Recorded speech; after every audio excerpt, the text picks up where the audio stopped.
വേനൽ മഴ കനക്കുകയാണ്. പുറത്തിറങ്ങുമ്പോൾ കുടയെടുക്കാൻ മറക്കരുത്. ഇന്നലെ തിരുവനന്തപുരത്ത് നല്ല മഴയായിരുന്നു. ആ മഴക്കാഴ്ചകൾ നമുക്കൊന്ന് കണ്ടുവന്നാൽ എങ്ങനെയുണ്ടാവും? അങ്ങനെ നനയുന്ന മഴക്കാഴ്ചകളെങ്കിലും കാണാൻ കഴിയുന്നു എന്നുള്ളത് ഒരാഴ്ച മുമ്പ് നമുക്ക് സ്വപ്നം പോലും കാണാൻ പറ്റാത്ത കാര്യമായിരുന്നു. പക്ഷെ അത് യാഥാർത്ഥ്യമായി. സുന്ദരമായ മഴക്കാഴ്ചകളിലേക്ക് ഒന്ന് നനഞ്ഞു വരാം. പോയിട്ട് വരാം.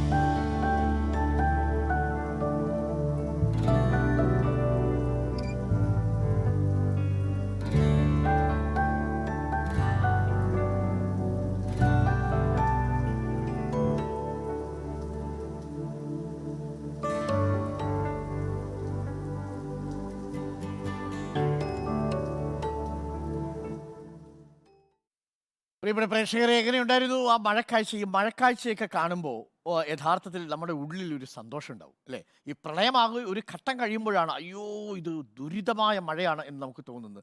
അല്ലെങ്കിൽ മഴ എപ്പോഴും നമുക്കൊരു സന്തോഷം തരുന്നൊരു അനുഭവമാണ്. ഇങ്ങനെ മാനമൊക്കെ ഇങ്ങനെ മൂടിക്കെട്ടി വരുന്ന സമയത്ത് ഉണ്ടാവുന്ന ഒരു മഴയുടെ ഒരു അനുഭവം ഉണ്ടല്ലോ, അത് ഒന്നിനും പകരം നൽകാൻ കഴിയില്ല എന്നുള്ളതാണ്. എന്നിട്ട് മഴ പെയ്തിങ്ങനെ തണുത്ത് കിടക്കുന്ന പ്രഭാതമുണ്ടല്ലോ, ആ തണുത്ത് കിടക്കുന്ന പ്രഭാതത്തിൽ ഇടയ്ക്ക് വെള്ളമൊക്കെ ഇങ്ങനെ കെട്ടിക്കിടക്കും, ആകാശത്തിനൊരു കയറി താഴെ വന്ന് കിടക്കും. അതിലൂടെ ഇങ്ങനെ നടന്നു പോകാൻ നമുക്ക് കഴിയുമ്പോൾ മനസ്സ് ഭയങ്കരമായിട്ട് സ്ട്രെസ് ഫ്രീ ആവും.